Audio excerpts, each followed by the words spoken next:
I remember listening to an audio book, very old book, The Magic of Thinking Big. And at the time, I had started my sheet metal company. And when I started, I had the vision that once I got to 5 million in sales, sort of mission accomplished. That was it, man. And, I'm thinking, okay, I'd be the owner. Have control of my hours. If I had 10 to 20% EBITDA, be making really good money. And I listened to the book. I was like, well, I'm constraining myself. Like, don't put any limiters on there. What could this be?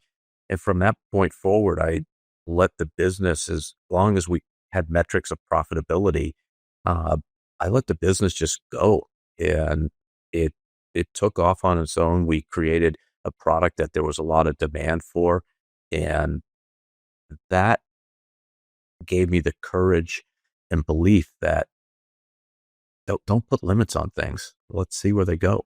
Yeah, so obviously you hit that, hey, get that 4 or 5 million of revenue. Like I've made it. I'm on top of Mount Everest. Just to give some context of what you did, so that people don't go, okay, he grew it to 10 million. Your last year before you end up selling, do you mind sharing in terms of what was that revenue? Sure. Well, I'm going to step back though, because it's easy to look at the final metrics. However, you're an entrepreneur. There's probably a lot of entrepreneurs listening to this. It wasn't a cakewalk. I had a vision of prototype sheet metal parts. Nobody was doing that in the industry. And so I said, okay, I put up a business plan, raised some family and friends money, and had a small shop identified to buy, and was set to close on September 14th, 2001. September 11th obviously happened, and planes were not flying. People were advising me, back out, don't do it. And I thought about it. And I said, I'd rather try and fail than not try at all, because I knew it would just eat me up inside if I didn't move forward. And the first 2 years were brutal. There was a manufacturing recession. We needed 40,000 a month roughly to break even. And some months I'd be at 38,000. And I'm very fortunate to have in my investors some gray hairs. My father, who was semi-retired, uh, another guy who was a legend locally in sheet metal and manufacturing, who took me under his wing, and then another very successful businessman. And they helped me through it. They talked me through it. I mean, literally, I'd be on the phone with them for hours too. I had to, luckily, he wasn't an equity partner, but the guy who came on board, because I didn't know how to make sheet metal parts. So the guy who came on board, I had to fire after a year because he didn't share the same vision and values as me, and didn't really understand money. He just thought we had infinite money, and if we had a loss, that was okay. Um, so I had to, in a sense, change the engines in mid-flight, hire another general manager who, well, fortunately, Sean Erlbacher, who saved the day, made it happen. And, we really struggled for the first 2 years. And after that, the demand for the sheet metal parts started. But the first 2 years, we were around 500,000 in sales, maybe 6 people. I was not paying myself anything for the first few years. I was a manufacturer's rep, meaning I got paid on commission for other shops, and that sustained myself and my family, until we were able to justify paying me something. And by the way, I had a month before we bought the business and started the company, I had my third child. So, you know, 3 children under the age of 8. And, but I had a blast. I loved doing it. I would come home for dinner. Luckily the shop was close, put the kids to bed, and then I would maybe go back to the shop 8 or 9 o'clock, work till 12, 1 in the morning, quoting, doing what had to be done, because that was our promise to our customers. We'd turn around quotes in 24 hours, and you do what you have to do. So now you juxtaposition 2017, when we exited, we'd gone from 5 to over 300 team members. And I consciously used the phrase team members, not employees, because I thought of that as a team, and that's the way we worked. We were almost 50 million in revenue, and we were the leaders in our niche of prototype sheet metal and the second largest company in prototype machining. And we sold to the largest prototype machining company, who happened to be a public company. Well, that's amazing. That is absolutely amazing. I think that's the thing that always fascinates me, and really, I think gives me so much gratitude about being around and with entrepreneurs. Like, you have 3 kids under 8.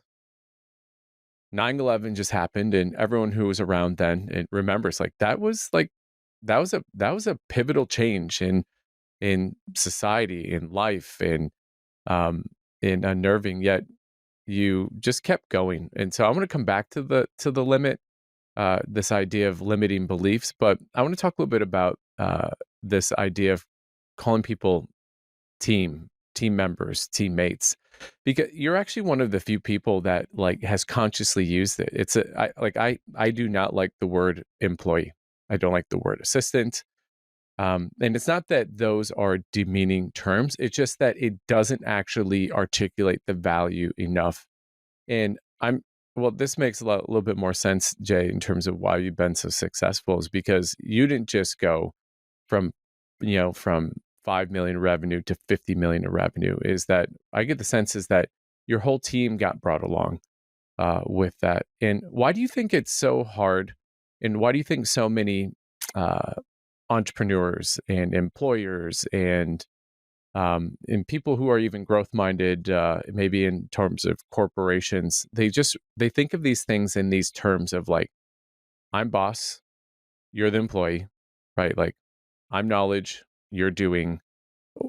Why do you think that that's so prevalent? And what is the mindset shift that you saw or needed to do for you to like have that aha, and what's happened as a result of that?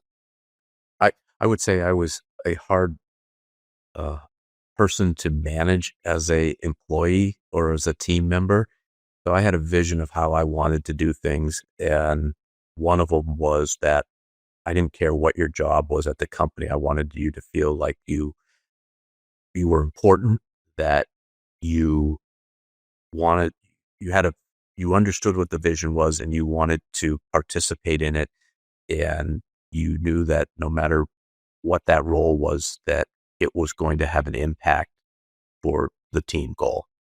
And that's the way I always looked at it. I valued the people. I was always out on the floor, and I valued their contributions. I was always listening. Doesn't mean I was implementing or was able to do things, but I wanted to understand where they were coming from. And I'm really proud that people tell me that, who worked at Rapid, that it was the best company they ever worked for, either before or since then. And I think the reason is again, what I just articulated, that they felt that they were part of something really important. It wasn't just a job to show up to and put in your 8 hours and go home every day.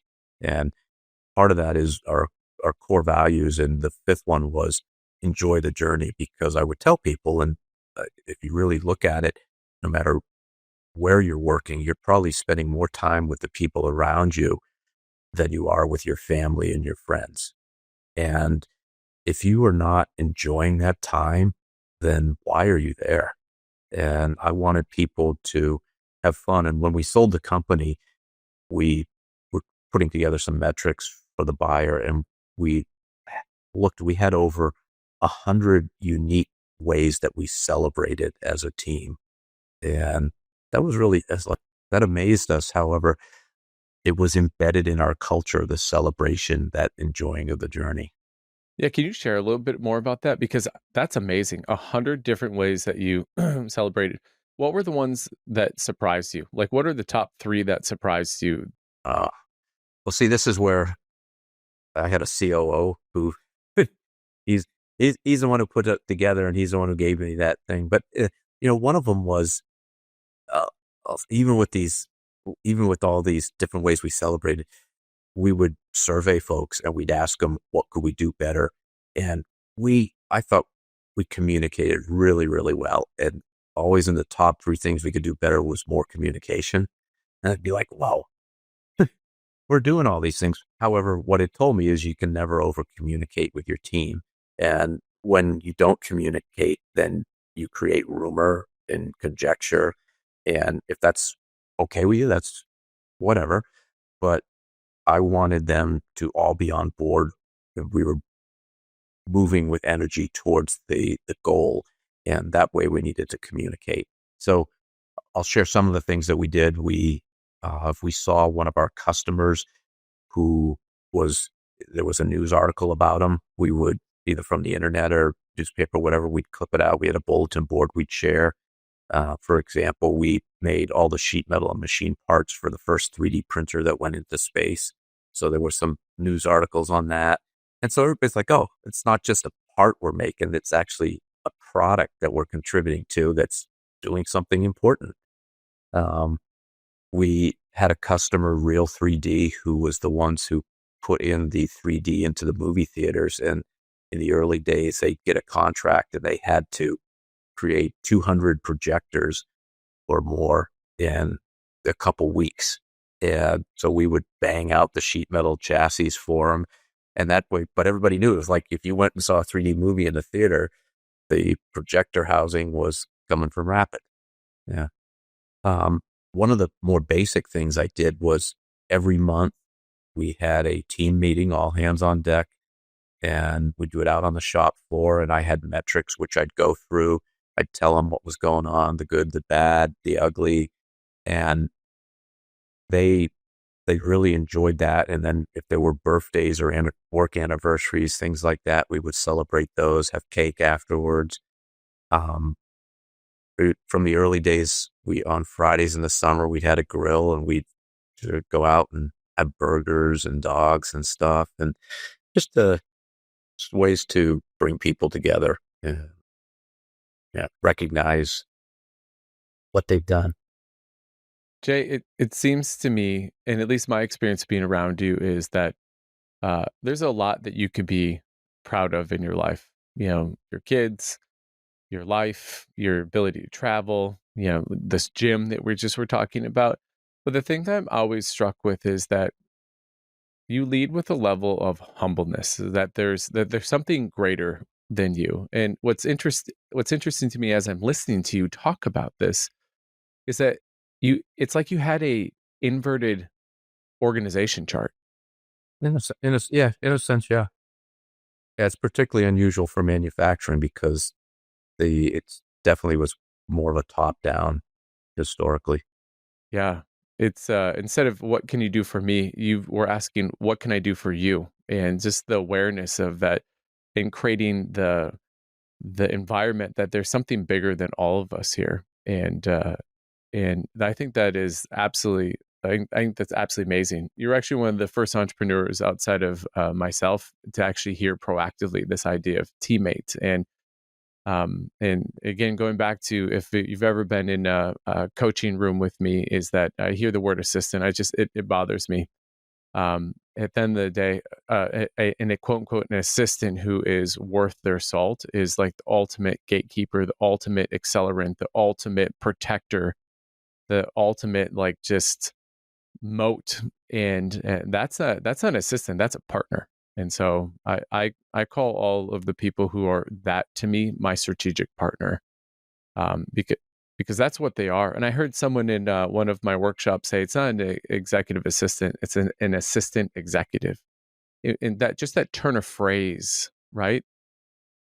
And I think that words matter and identities matter, and the importance of what you actually say and call yourself, I think matters. And it's clear. I mean, you went from, I mean, a sheet metal, you know, part making company, which most people would go, okay, sure, maybe they can be successful. I mean, but go to from 5 to over 300 teammates to, final revenue of 50 million, I think is just pretty incredible, which harkens back to this whole thing, the book, you know, this magical thinking, and I think just the awareness you had of self-limiting beliefs. You strike me as a man who's always been on a journey of discovery. Is that a fair statement? I think it has accelerated the older. Yeah, I would probably say maybe we all are. And the the more I learn, the more I do it, the more I like it, and the more I learn that there's I don't know that much, so there's so much to learn, and it's but it took me a little while to get wound up, I would say. Yeah. Why is that? I mean, I'm curious in your own journey because I'm always curious what keeps people from breaking through the ceiling, whatever that ceiling is. What keeps them, and what kept you from breaking through your ceiling? Probably confidence in myself. Once I actually achieved results on my own, I felt better about myself. Felt that I was worthy of being in the room, and up until that point, yeah, I would probably say that I was pretty self-conscious and uh, not comfortable, but I was determined to move past that. What were you uncomfortable about with yourself? From a financial standpoint, I think, um, the social hierarchy, if you will. Oh yeah. Come on, tell me more about that because that's a real thing. That's a real thing that most people think they're immune to.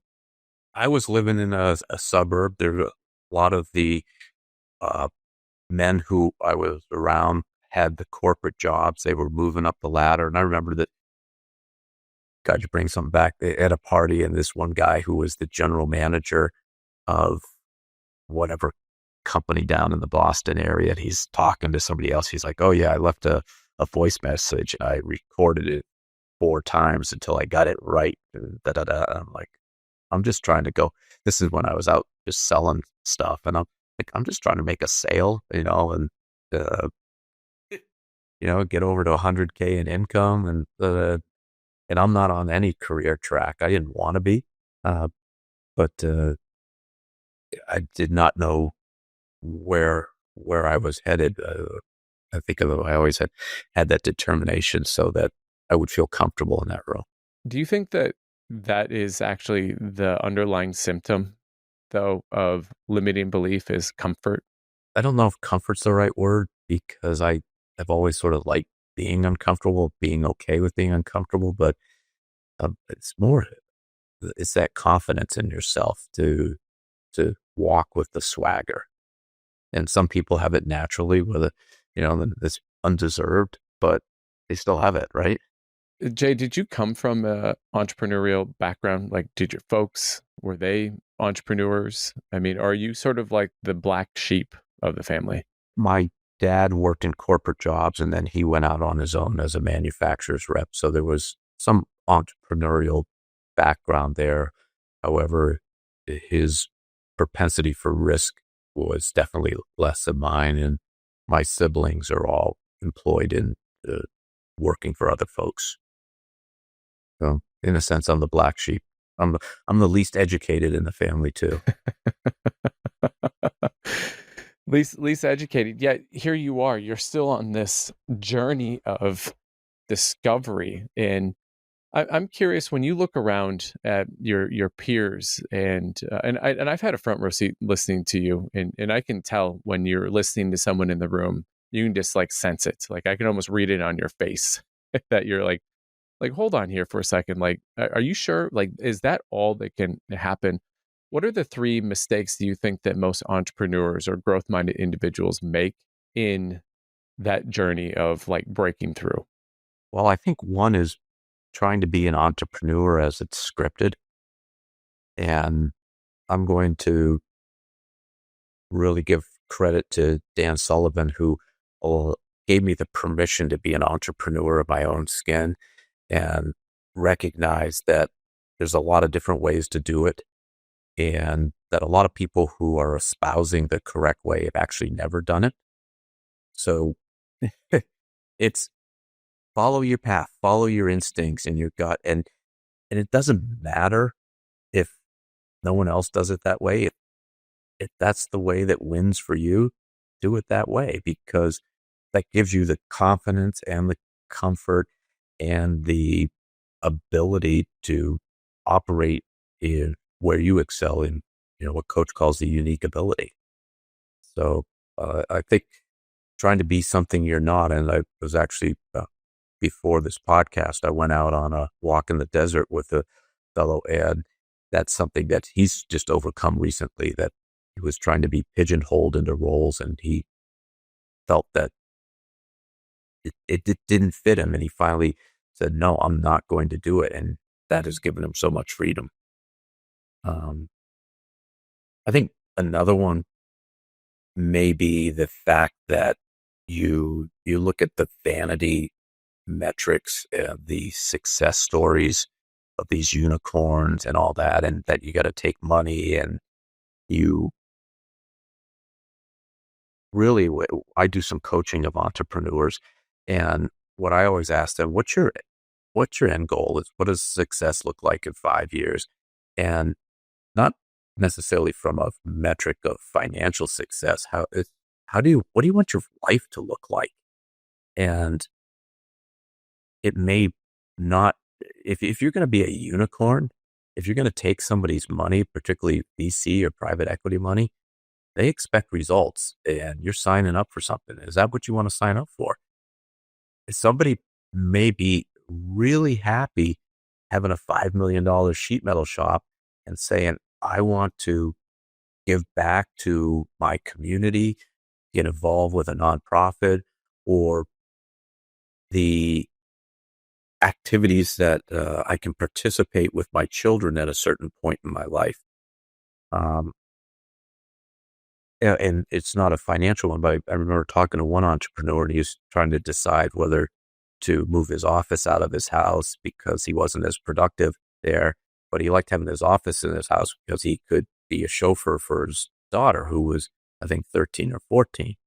And, and I asked her, I said, well, when you look back in 10 years, you know, are you going to be happier that you were a little more financially successful, or that you have these memories you created by chauffeuring your daughter? Because at 16, she's going to get her own license, and that season in life is gone. So, and I just saw this light bulb go off, and he's like, yeah, I want to do that. And I'm willing to sacrifice the financial. So just be aware what you're signing up for when you maybe take money, or even the time that you put in. Do you want to work 80 hours just to hit a financial metric, or is 60 or even 40 or even 20 hours or fitting to where you want to be with your other goals and aspirations in life? I think those are two super impactful ones. I really like the one that you talked about right away, which was the script, right? There's all these narratives. There's the narratives that we either saw growing up.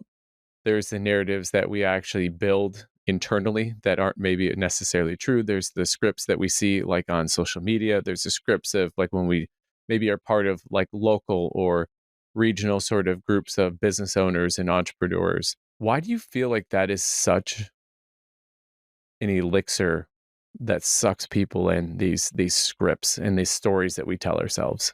Well, there's a lot of pressure, societal, family. I remember my dad wanted me to get an MBA and was really pushing me to either do it at nights or go back to school. And uh, so there's a lot of outside forces. And then perhaps internally, you look at it and you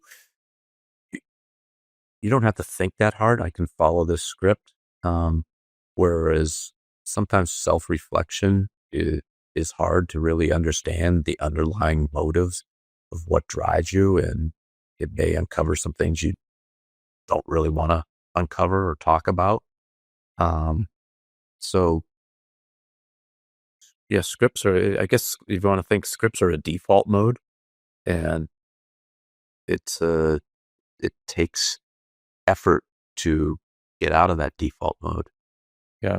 What's the opposite of default mode? If scripts are default, what's the other path? The other path is uh, in a sense, surrender. Ooh, come on, tell me more about that. That's powerful. Well, if you think about it, your aspirations, your goals, the everyone's unique. We all want and feel differently, and I fought in many ways against things. And so once you surrender and you recognize that this is who you are, and then you try to create your life around it, then uh, that it doesn't mean you're giving up on your struggles, or but because it may be more of a struggle to create the life, go against the script. However, I think you, at the end of the day, can sleep better, and you have more of a sense of purpose. It's a real purpose as opposed to uh, I'm gonna help a million people, help a billion people have clean drinking water. You know, that's sort of ambiguous, vague. You know, it's always good to go, you help a billion people, but that just feels so daunting. And I just look at life as like, what happens if you just help one and then you do it again and then again? I was, we're on a podcast recently. I had actually him on as a guest, Luke Groman. I don't know if you know him, but if you don't, fantastic economist and even better, like human. He was talking about if you took like Fenway and you dropped a drip of water, like how long would it take to flood the ballpark? And then they had people guess, and they're like, oh, this would take, like 4 months. This will take like 3 months. And it came back to something like if you just kept putting a drop and then doubling that drop, that it would take like something like 45 minutes. Again, someone on the podcast here can fact check me on my own podcast. I think that that's so interesting that your focus has been, hey, you know what? And by the way, this plays into what I'm hearing you talk about how you built your team. Hey, it's not about keeping the end in mind, but let's focus on one part at a time, one project at a time, one person at a time, and keeping that in mind. Um, Jay, the thing that I think that I have always really appreciated and respected about you that, I heard about, that's why I started off the podcast, the man, the myth, the legend, because in a lot of ways, that's actually how I first came across you. It's like I heard about like your exit. I've heard about all these different things. And what's amazing is that you exceeded all of those things. And what you just talked about, these self-reflections and this like unwillingness to just stop and this willingness to be vulnerable and find the surrender.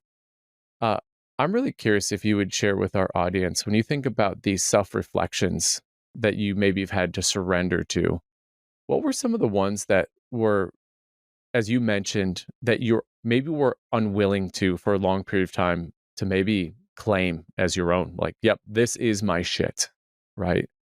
Um, what are some of those ones that you really had to handle before you could actually start this next version, this version 2.0 of Jay? Early on, I was always driven, driven, driven, and I didn't have much empathy. So that's something that has evolved, will continue to evolve. Understanding that the place that people are in is the place they're in, and it I don't want to say it's not their fault, but there are a lot of factors which you may not know about, which contributed to where they are, and uh, have some kindness and gentleness, and uh, be willing to accept them where they are. At the same time, work with them, try to help them, whatever you can do to move them forward.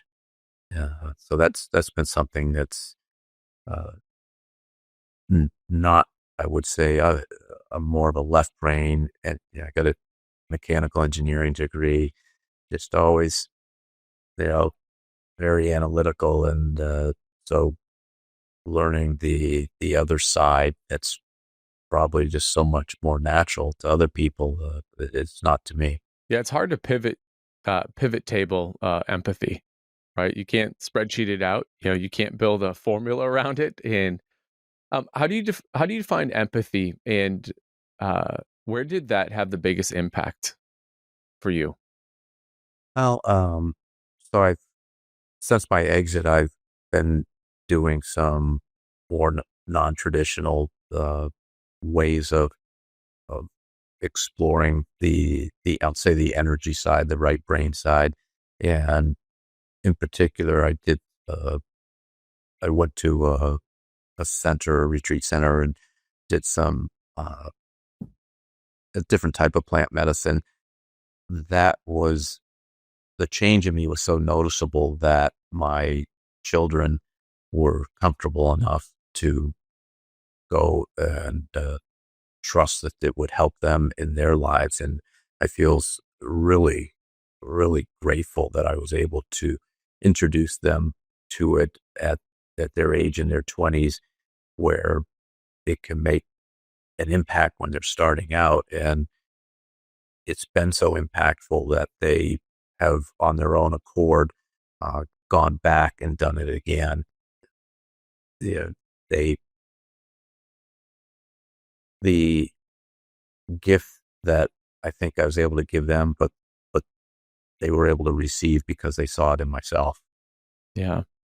Jay, who was the Jay before you had like this moment? Oh, it was much more black and white. There was not much gray, you know. And I would say I was very demanding, uh, uncompromising in the standards that I had, and more confrontational. Yeah. And the Jay now afterwards. There's more space between stimulus and response. Ooh, that's really powerful. Stimulus and response. Well, that's Frankel, you know, Viktor Frankl, and it's a that's something you have to work on. How do you see that? Obviously, so you can go do some plant medicine, right? And some people might hear that and be like, oh, here's the magic pill, so to speak. No, it's not a magic pill. What have you had to do? Obviously, there was some sort of the awareness that you was created inside you, right, in your right brain. What have you had to do on a daily basis for you to like stem that? Because that, I mean, think about that stimulus response. I mean, that is like hardwired into us millions of years, right? I mean, we're talking like, I mean, that amygdala hijacking. It's a real thing. What have you done, and what are you doing like on a daily basis to make that practice a reality? Listening more and not preparing my response while someone else is talking. So listening more, uh, and then also uh, trying to have the empathy and understand where they're coming from. Yeah, that's how I'm applying it day to day. Was there something that specific when you're going through that plant medicine journey? I mean, do you remember like that moment? I mean, I again, I haven't done any plant medicine, so I'm asking. I mean, truly from a curious standpoint, like, do you remember like it was like a light bulb moment?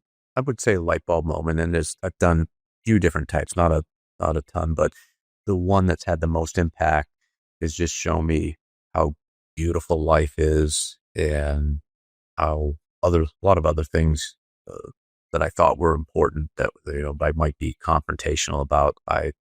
It's taken that away. One of the things I like about the the one I've done is they say 10% is saying yes to going, 30% is the journey, but 60% is they record the session because they encourage you to speak out loud, and then you transcribe your journey.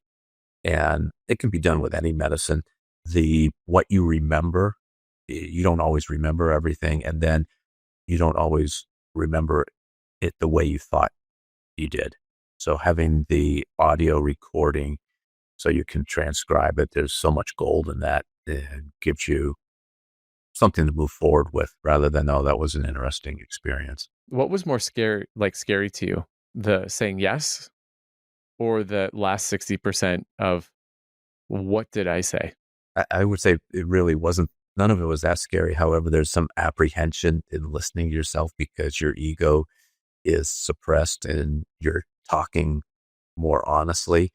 And yeah, there's some stuff that the hard truths that, okay, got to acknowledge that. And if I really truly am trying to grow personally, then I have to address those. And that that's work, right? It's so interesting just listening to you talk, Jay, is that it's work, but I get a sense that there's immense amount of freedom. Like by facing these things that you've been resisting for like years, decades, that you're finding a freedom. So I'll use one of uh, my operating frameworks is what I've learned over time is that you have to close some doors before you can open others. And sometimes doors are closed on you, like you get fired. You don't have a choice. However, a lot of times the doors that are most impactful are the ones that you have to close yourself and you have to have the courage to do so. And it's a muscle that I've developed over time. I think it's not natural to close doors. But sometimes, a lot of times, you can't even see new doors to open until you've closed those doors. And I've learned over time to have the trust that there will be those doors to open. And that has been so true. The people I've met, I had to make the decision to sell my company. And if I hadn't sold the company, then there are so many doors that would not have been available to me to open. And the friendships, the personal growth and development wouldn't have happened if I had stayed within my company. I would have had to continue to have more of an operator role, not had the time or probably the inclination to move forward on the path that I've done. Yeah, and your path forward has been, I mean, pretty incredible, right? Like you like me, had a scrimmage marriage, and or is that's a Dan Sullivan term, right? A practice marriage, and but I mean, you've gone on to like do things that most people who have an exit like you, they're like, well, why don't you just ride off into the sunset? And yet here you are, I'd love if you talk a little bit about what you're doing now at 61 years young, right? You're sprinting, you're traveling, you're living this bucket list life. And um, but talk a little bit about the new company that you launched, because I mean, by the way, super visionary because you launched this long before this was a thing, right? So, can you talk a little bit about that? Yeah. So I've always wanted to give back to American manufacturing. I really believe the greatness of us as a country and what we've done, since we came over and we had to create products here. So one of the things that made my company successful was we automated the hell out of everything. And a lot of it was with software. And it was really unusual. We had 6 software developers on staff besides our IT team. And I knew that other companies weren't going to hire software developers yet. This was incredibly impactful. So it was uh, what we did before we sold the company. We spun out a estimating and quoting uh, software company workflow in that whole front end in the office.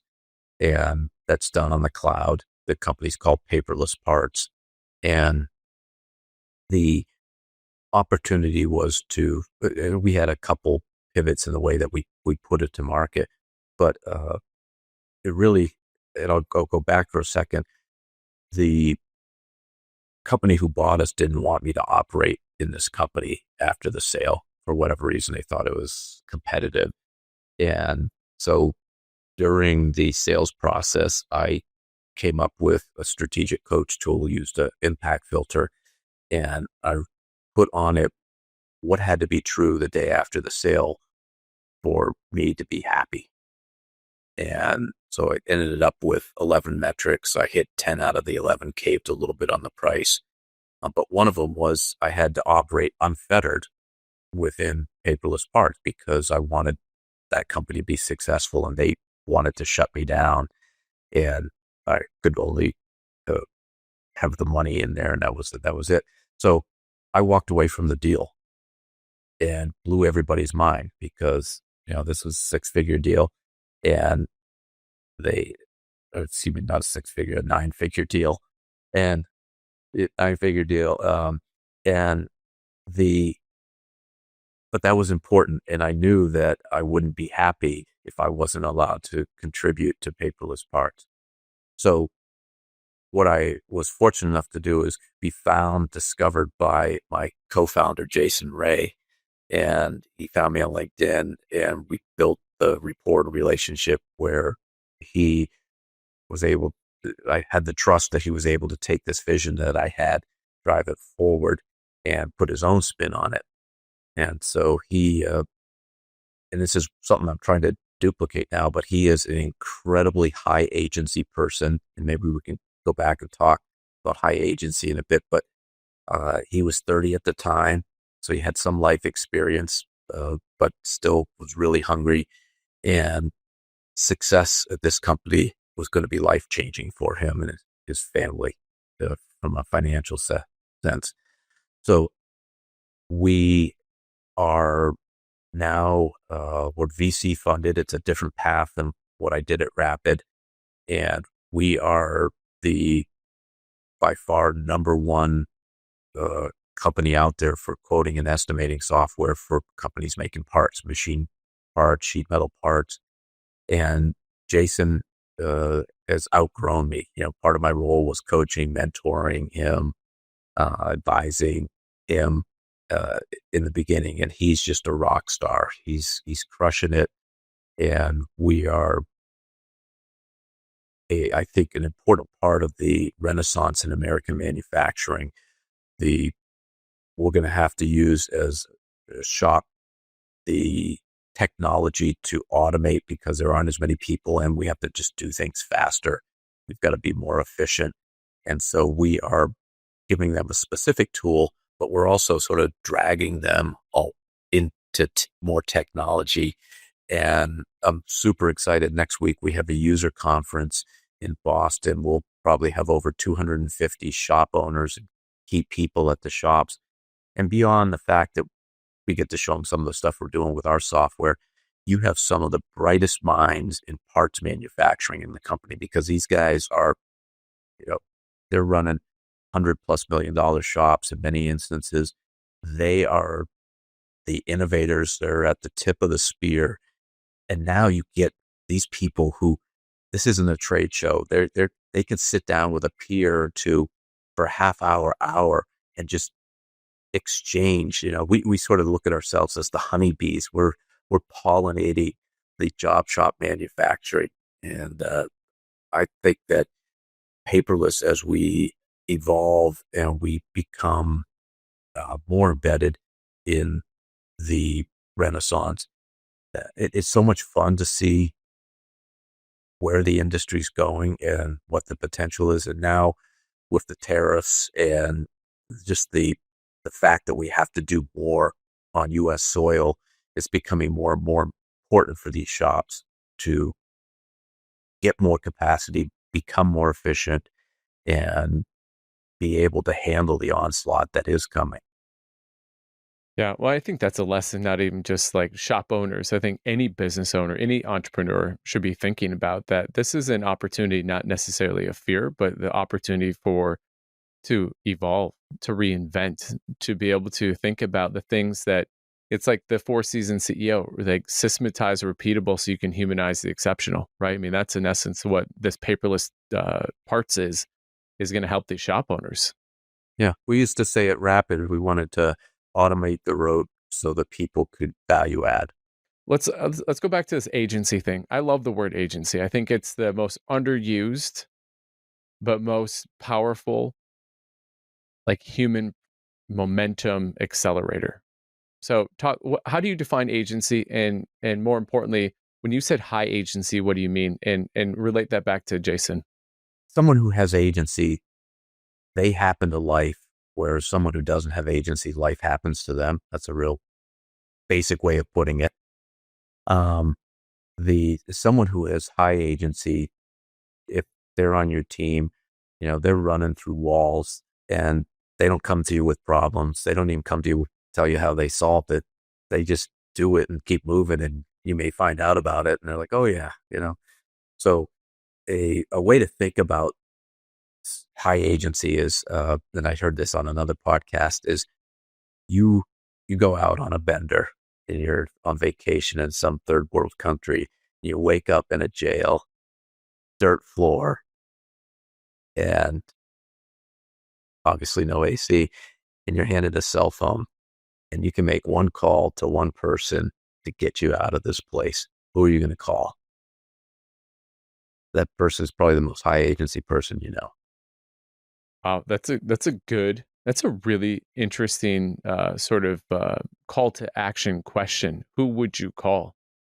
So I think the question is, so people are listening to us, they're like, okay, Jay, like sold. You have me sold on high agency.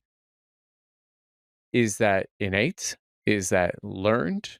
Is like I think I think it's innate, but it may be constrained. So, you could say that I have high agency, but I wasn't able to unleash it um, earlier on in life at points in time. So, and it's important also, if you have a high agency person on your team, that you have the right guardrails and also incentives, because I had an incredibly high agency person who worked for me, headed up my marketing, and I gave him the wrong incentives a couple times, and he went out and he crushed them, but it wasn't the business result that I wanted. So I had to make sure my incentives were aligned with the business results that I wanted. And once I did that, uh, you know, it was always smooth sailing. He always accomplished stuff, but then he was pointed in the right direction. And to give you an example of, again, a high agency person, we had the incentives and the metrics and all that, that literally the day after the quarter ended, he would come to me. He'd like, ready to sit down? He'd have his spreadsheet. He'd show me everything. And when I sold the company, I had three people who reported to me. The woman who was my, I'll call it strategic partner, the president of the company, and then Matt, who was my marketing manager. And he still reported to me because I didn't manage him. He managed me. And it was so easy. And for me, high agency people are fun to work with. So, yeah. So definitely Jason Ray, my co-founder at Paperless Parts. He's probably the top person that I would call uh, from that dirt floor cell. what constrained you? I'm really curious because when I'm around you, I've never viewed you as really anything constrained. I mean, and obviously I'm seeing the excavated version of Jay, right? Like the version here, the current version, right? As you're continuing to excavate. But what constrained you from being that high agency person? If you're working at a company and you're a employee, then they what you want to do may not be aligned with what your boss or your department or your company wants to do. And I remember I could have had a huge impact on one company that I worked for early on. And later, as a shop owner, I understood more where they were coming from. However, they didn't manage me correctly. If they had shared the uh, information and the direction of the company and the risks they were willing to take and all those, think I could have had much more of an impact. So I was constrained by, in a work sense, uh, the environment I was in. You know, personally, just constrained by that lack of confidence. And uh, the way I've gotten around this and a lot of things now is it's like, okay, I just got to put in the reps. It doesn't matter what it is. If you want something, you're uncomfortable. If you don't want to be uncomfortable, move to comfortable, you got to put in the reps. Like, being on this podcast. I've done a bunch. Um, the first time I spoke in public was brutal. Uh, but it's you if you want something, you got to go for it and put in the reps, and that's how you get better. Sports is a perfect analogy, right? Yeah. You got to fall in love with the process because if you're, everyone wants to focus on the end outcome, right? They want to focus on the, you know, the bite of the apple at the end of the journey, but it's really the process and falling in love with that and doing the rep. You have to be willing to embarrass yourself. It's if you go back in my podcast, the first couple episodes, I wish I could delete them, and I could, right? But I put them up there. It's a reminder to me that, and they're just so bad. um, but you have to be willing to be embarrassed. I guess that's one of the things. And maybe when the younger Jay didn't want to be embarrassed. Yeah, I distinctly remember. I can't remember what exactly it was, but we were recording something similar to this, not in a podcast format, but it was something that was going to go out to, probably 600-700 people, and not just in like a spray. It was like I knew that these people were going to get it, and I sat down with David, who's my lead creative over at Elation Lab, a digital video production company that I own.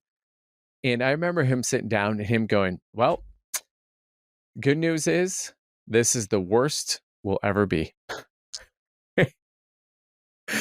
And for whatever reason, that just really broke the ice. And I was like, that is true. It's so interesting when people come to me, and I'm sure you've had this too, Jay. They're like, "Well, what's the one thing that you'd tell me that's gotten you to where you're at right now?" And I'm reminded of what you just said. It's the least sexy of all the things, right?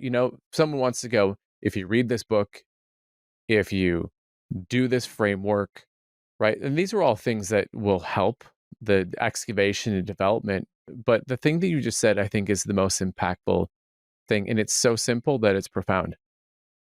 You have to put in the reps. And one of the most powerful frameworks that I just randomly came across was this rule of 100. Have you heard of the rule of 100, Jay? And and basically I'll start with the end in mind. They're basically saying if you do this, you'll be better than 95% of the rest of the world in this skill or this task.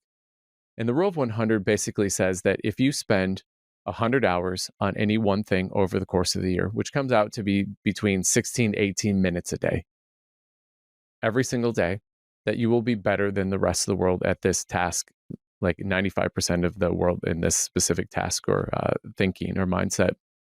And when you start off saying being better than 95% of the world and fill in the blank, that seems really daunting. But when you break it down to the rep of it's 16 to 18 minutes a day consistently. I hate structure. Well, if you told me I had to do something every day for a year, 16 to 18 minutes, not going to happen. However, if you have the love for it, where you don't even think of it that way, and you either have the love for it or you want the end. And I don't use the word goal so much anymore. I think it's important perhaps when you're younger, but I use the word aspiration because it doesn't have to be as much of a straight line. But when you have that end result in mind, then it doesn't seem like work. And at least for me, and I'm willing to put in the reps. Then, but I recognize I'm not going to get there without doing it. Yeah. It's like a raffle. You must be present to win. you know, you got to keep buying raffle tickets for you to have a chance to win. Yep. Got to keep taking the shots. I'm really curious, Jay. You've had some big leaps in life. When you're sitting here 5 years from now, what are the aspirations that you have out there that you're looking forward to, that you consistently love to show up at every day? Um, well, One of the things that I gave up, I think with the younger Jay, with putting the time into the company, is the tight male friendships that I wish I had now. Um, I yeah, so I'd like to have more of those, and I'm working on those. And if you want to say I'm putting in the reps, putting myself in the place where those can happen, trying to be a good friend. And so in 5 years, I'd like to be able to say I have, uh, I don't want a large group, but I have a bigger group of, of guy friends who I can call and talk about some of the things you wouldn't in more of a social setting. So that's something. Um, I love the journey of longevity and the way that I measure that. I think the sprinting I do, the 400 meters, is just a perfect metric of the are you doing everything right in your longevity quest? At least in the physical sense. There's always things that can come up, like cancers and other things. But from if you're eating right, sleeping right, um, the exercising piece of it, obviously, if you're sprinting, those are all aligned and they're a good metric. And am I getting faster? Am I slower? Am I maintaining? Uh, but the 400-meter sprint is such a perfect combination. You have to be both powerful, being gym strong in a sense, as well as you have to have the endurance, the cardio, and you can't fake the 400 meters. I run the 200 meters. You can sort of fake that, but you can't fake the 400 meters. Yeah, no truer words have been said. You cannot fake a 400-meter dash.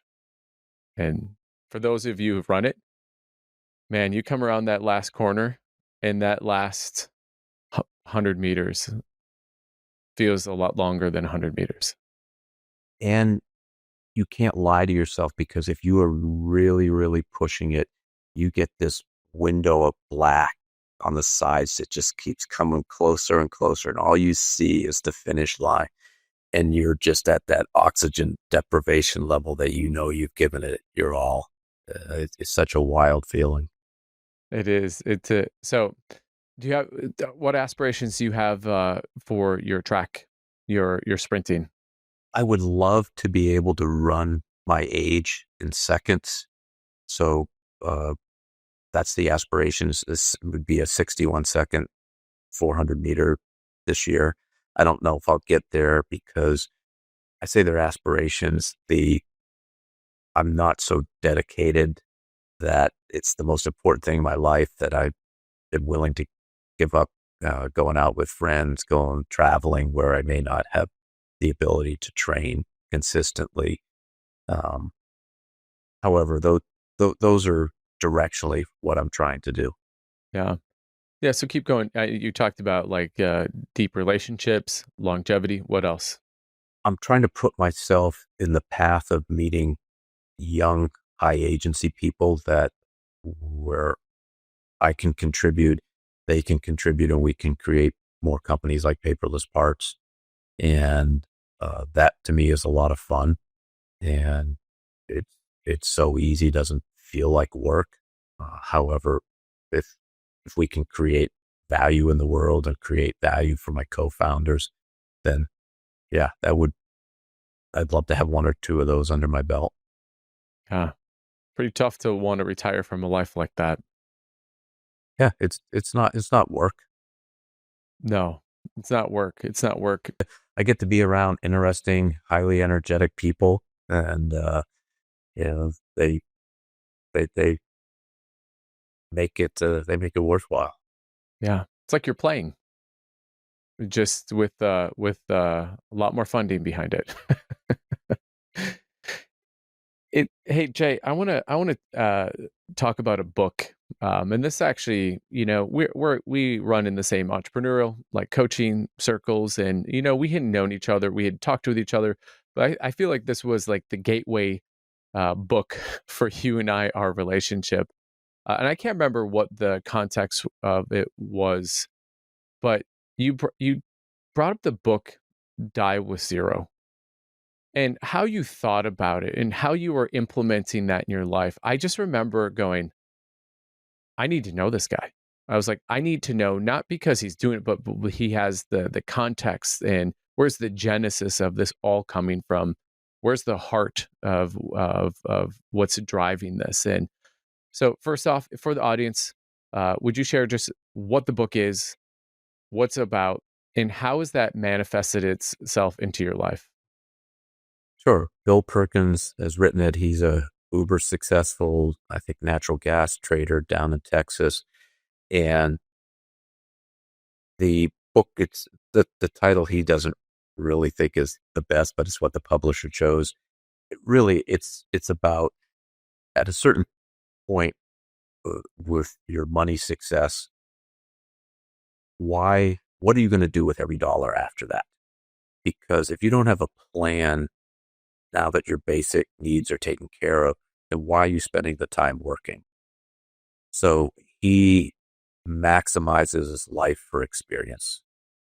And that's, I don't know the pithy book title is, but that's really how he's rolling. And he has a lot of fun. I encourage you to listen to him on podcasts, because book's great, but he's a character, and that really comes out in the podcast.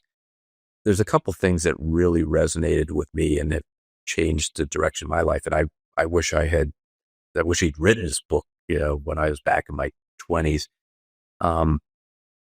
because there's two things. One is that you retire on your memories, and they're like a financial return in that they compound.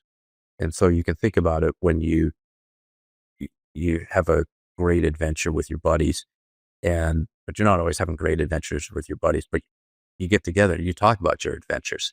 And so it's, of course, you and I, Ben, aren't going to be old at the age of 85 sitting around a campfire, but I use the metaphor. It's like, you're sitting around the campfire, and uh, you know, what are you going to talk about? And if you don't have experiences, and if you're at that point in your life where you're not able to have a lot of physical experiences, you you can't retire on a lot. So you want to have as many experiences as possible, have them as early as possible. And then there's the other aspect, is that there's seasons in life. And this is, to me, super important. And I did not observe it earlier in my life. You'd think that life just is going to continue along the way it is until it doesn't. So it doesn't matter how much money you have right now in your life or time in your life. If you went to, if you went to college, you can't go back to college and do that over again. If you're married, there was a time in your life before you were married where you were dating, where you're hanging out with your friends, and you get married. It changes. And then there's a time in your life, if you have children, between when you're married and when you have those children, and the dynamic of the relationship changes. And so there's that time of life with children in the household. But then there's the time of life when they're gone. And so to be really conscious that there are seasons in life, some of them are more predictable than others, but there's others that they may end tomorrow. And you don't know, this is the last time you will ever have done this activity or seen that person. And to really think about how to maximize your experiences in that season. So um, that's had a super impact. It's made me spend more time with people who are important with me. Um, I think looking back, I had a good season at Rapid, but I always thought that would sort of keep going. And I'm glad we had so many celebrations and enjoyed the journey along the way. At the same time, I didn't really think about it ending. And I think if I had, I would have relished even more those experiences, like our 15th anniversary party. That was just so much fun. I did enjoy it, but I could have probably enjoyed it even a little more. The work that keeps popping into my head is presence, being present. Why is it so hard for us to be aware of the season that we're going in? And why is it so hard to resist the urge of, and even if you do understand, to be able to go, yeah, and I need to, and that's great. I will celebrate when. Like, why is that so hard for us to do? Because what you said, it makes perfect sense. Like what Bill Perkins was talking about makes perfect sense. It's, again, you're going against, many cases, societal norms that you work and your butt off until retirement age. And that's when you get to celebrate and have experiences. You always hear about the people, oh, wow, we're going to go on that cruise when we retire, where they could have done it all along. And definitely I, I look back and I should have spent more time and money with my family creating memories from experiences. Um, we did okay, but it could have been a lot more. I was probably a little too cheap and parsimonious there, and I didn't have to be. I saw an interview with Charlie Munger was done about a week before he died, and you look at this guy, and the interviewer asked him, "Do you have any regrets? Are there any things in life that you wish you'd done that you didn't?" And he surprised me by saying that he wished he'd caught like 1,000-pound tuna, gone deep sea fishing. And he's in a wheelchair and obviously too frail. And he acknowledged that. But I look at it, it's like he had every opportunity to make that happen in his life. And it's a shame that he didn't do that. And I don't want to be that person where I look back and I had the opportunity and I let it slip through my fingers. And now uh, I went a couple years ago. I decided that I'd always wanted to spend an extended period of time in another country. And I just said, "But what, why not now?" It's like, there's always a reason not to do things. There's always reasons not to do things. There's always people who tell you you can't do things. But I went and I spent a month in Buenos Aires, and that was just so much fun. The world didn't end because I wasn't present. I was still available by Zoom and phone if I needed to be, and I got to live in another country for a month and not be, in a sense, not be a tourist, because I was living in an area that was more families and the part of the daily fabric of life in that community. So doing that, I went down last May, my 60th birthday. I'd always wanted to go into the deep, deep jungle. And again, it's like, well, if you're not going to use an opportunity like a big occasion like this in your life, when are you going to do it? So went down with my best friend, and we spent 4 days, 3 nights, deep, deep in the Peruvian jungle. We stayed at a tree house, 110 feet in the canopy. Woke up to the howler monkeys and the birds and the mist in the trees. It was magical, and I wish I had, from this die with zero, I wish I had made things like that happen a lot more commonly earlier in life. However, I don't want to look back, so I'm going to make them happen now. Yeah. So for those who are listening to this now in their 40s, 50s, 30s, 20s, talk to the younger Jay. What's the framework you're laying out? You're a mechanical engineer. Like, what's the framework you're laying out? Have the experiences, recognize the season you're in, and try to figure out, is there a definite stopping point? Then you can plan for it from that analytical standpoint. However, there may be ones that you don't know when they're going to end. So you might as well grab the bull by the horns and get on it now, uh, because those seasons will end.